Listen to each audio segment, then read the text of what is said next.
Good morning. Good morning. Bugaboo, are you gonna find a cool place to sleep today? Yeah. Bugaboo, I didn't see you at all yesterday. Where were you? Did you go on a road trip with your friends?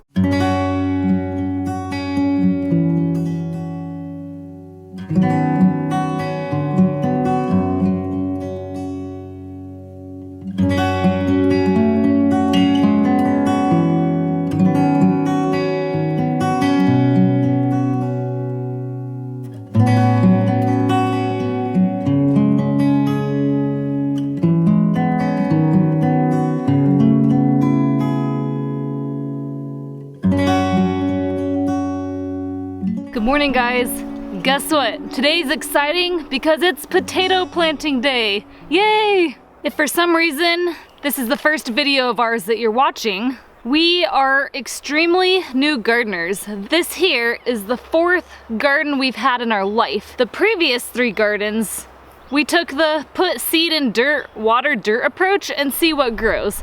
And we've had probably like 30 to 40% success rate. This year, we're hoping to seriously up our game. A little more about us. We are not perfect gardeners. We have a little idea of what we're doing, but that's about it. 2 winters ago, I enrolled in the Master Gardeners course and I learned a lot of great information, but it's one thing to learn the information and it's another thing to put it into practice in your very own garden. If you want to see the history of this particular garden, check out our gardening playlist right here. Lots of great videos. This year we decided to plant, a little bit of everything just to see what grows and what we enjoy eating and preserving for that matter. To save us time this year because we didn't start our garden until mid-June, which is like a sin in the gardening community. Most people start their seeds indoor and then they get things in the ground as soon as the danger of frost has passed. But guess what? We're building a house and we're busy, so if we get a garden in the ground at all, even if it's late, hallelujah. Oh, back to my point. Because of that, most everything in our garden, we're starting with transplants that we bought from a local nursery. Like tomatillos, the purple kind and the green kind. Black crim tomatoes. Lots of marigolds. We got our companion planting going on. Go us. Paste tomatoes. Garden salsa peppers. Basil. 2 types of cherry tomatoes, yellow peppers. We have 6 jalapeno plants growing. Rainbow chard, coral queen kale, coral prince kale, more purple kale, cauliflower, although I'm pretty sure I intended to buy Brussels sprouts. Whoops. Sorrel, spaghetti squash. Oh yeah, lots of onions. Hopefully this whole bed will produce. And because we have the space, we have a fenced garden, we have extra soil, we have containers, I decided to start some seedlings, cause why not? Zucchini. Pretty sure these guys are ready for bigger containers. That's a Hubbard squash. I have no idea if it's gonna grow or not. I didn't even know what that was when I planted it. I planted it and then I went to Google. And when I saw the images, I was like, that thing's crazy looking. Colorful carrots, guys. Purple, yellow, orange. Look at those seedlings go. This is some kind of container cucumber. 100% germination rate. Cilantro. Sunflowers. That's a bean. Again, I think this is a colorful variety because when in doubt, go rainbow. I have no idea what these are. They might be green onions, they might not be. Totally forgot. Guess we'll find out later. Beets. Hey Bugaboo, you're interrupting my video. Oh. So the very last must-have in the garden this year is a potato. Why? Because we live in Idaho. Idaho's the potato state. Duh, you can't not have potatoes. But guess what? All of the local nurseries weren't carrying those little potato seedlings or potato starters, whatever you want to call them. So we did something really shameful, probably, and we ordered a couple varieties off Amazon. And they're here today. Hey, what do you want? What do you want? That's a great spot for you, Bugaboo. Glad you found some shade, buddy. Because we're out of space in our raised beds and it's not a priority this year to build more, we decided that we're gonna try growing our potatoes in containers. So what we did is we went to a local outdoor store and we bought a bunch of buckets in the horse section. Believe it or not, they were actually cheaper than similar sized plastic terracotta pots, and it's our opinion that these are probably going to hold up a little bit better. And they have handles so you can drag them around easily, eh? Bugaboo, you're better than a garden gnome any day.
These are about 15-gallon pots, so I'm thinking we could do about 3 potato plants per pot.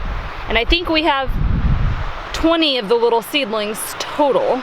Jesse's on his way home with the potatoes right now, so unfortunately I'm gonna have to wait to plant them. But we can work on other things in the meantime. Wow, it's windy. What the heck? I think I'll give this soil a little watering just to make it a little bit damp.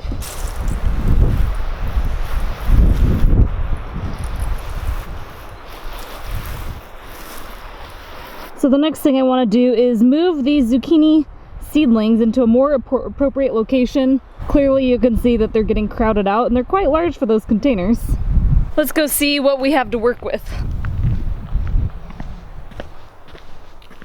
It's not sexy, but I think this will work for our cucumber plants. Maybe I can find another one of these laying around the property. I think I've said this before in previous videos, but as a new gardener, I feel it can be extremely intimidating to get going because you read all these websites, you talk to all these people, you watch all these videos, and it kind of sometimes seems, in my opinion, like there's one way to do things, and if you don't do it that way, you're gonna die. So I sort of think this fear of not being perfect prevents a lot of people from getting going. And guess what? Failure is great. It's Jesse's motto, fail fast and fail often, because the quicker you fail, the quicker you succeed. Some of these more advanced techniques, you don't even know if you need them. Sometimes you really can just plant a seed in mediocre soil, give it a little bit of water, no mulch even, and the bugger will grow. That's all. That's all I wanted to say. Don't try to be perfect, just get started and plant something.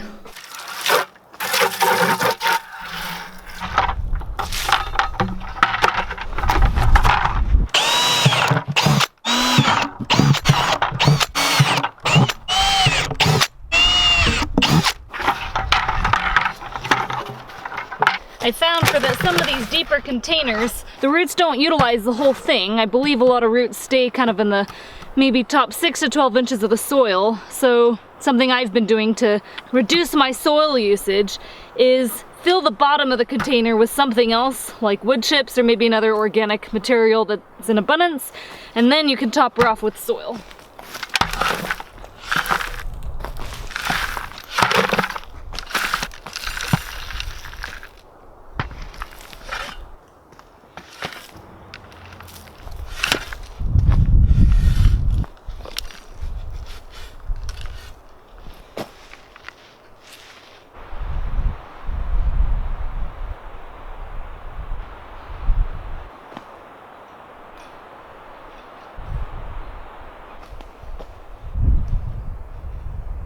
I'm just sharing things that I'm learning just in case anyone else is watching this and they're as new or newer than me. A lot of times you can plant a bunch of seeds, but then you do have to thin them out. I might be thinning them too young, but I'm gonna make a judgment call on that.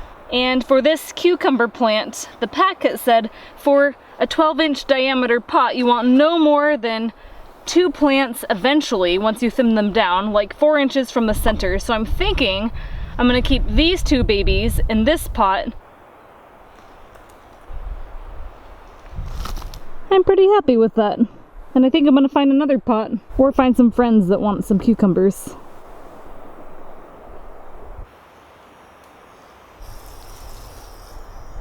I have to be honest, guys. You know, you have it too.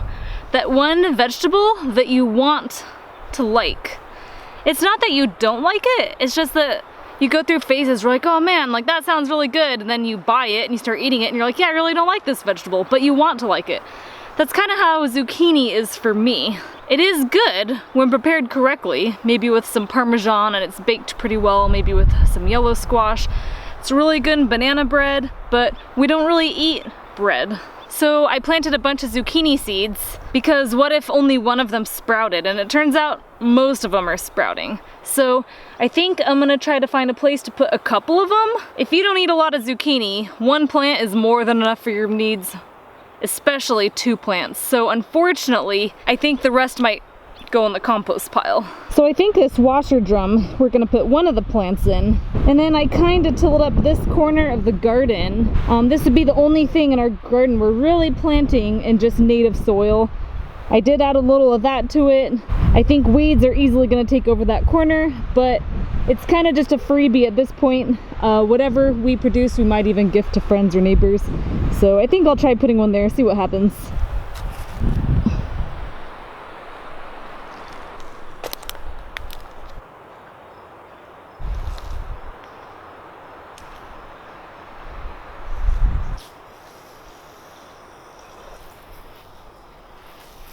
Enjoy your new home, little buddy. Guess what? Jesse's home, which means potatoes are here.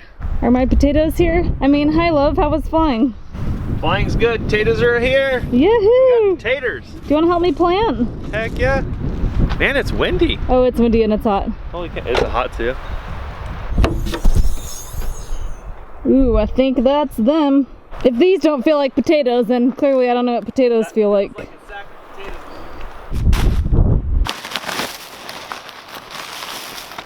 Oh yeah, that's a beauty. Jesse needs to review his flying videos from this morning, so it looks like I will be planting solo. So in deciding which potatoes we wanted to plant, first and foremost, we're really interested in preserving our food. Now I know potatoes can be kept in cold storage, and we have our garage which stays pretty cool, but I just don't know how long they'll last in there. So we think if we get a lot of potatoes, whatever we don't eat fresh, we'd like to can. Based on my research, it seems that red potatoes are a really good variety for preserving because I think it's that they don't have a lot of starch or as much starch in them. So once you put them in your pressure cooker, they don't get all mushy. And who wants mushy canned potatoes? So it looks like we have a bag of red potatoes and then mixed potatoes. So here's one of the white ones. Here's the purple potato, same bag. And there's our red potato. So because I know I can't plant all of these, I think what I'm gonna do is gonna divide these by variety so I can kind of like pick and choose. The red ones are going for it. My goodness, look at that thing. First we're gonna do our purple potatoes because these are the ones I'm most excited about because duh, they're purple.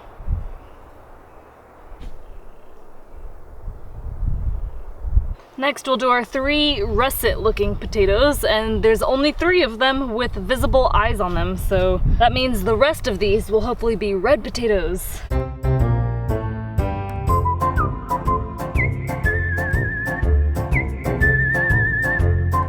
Dun da da! That's it!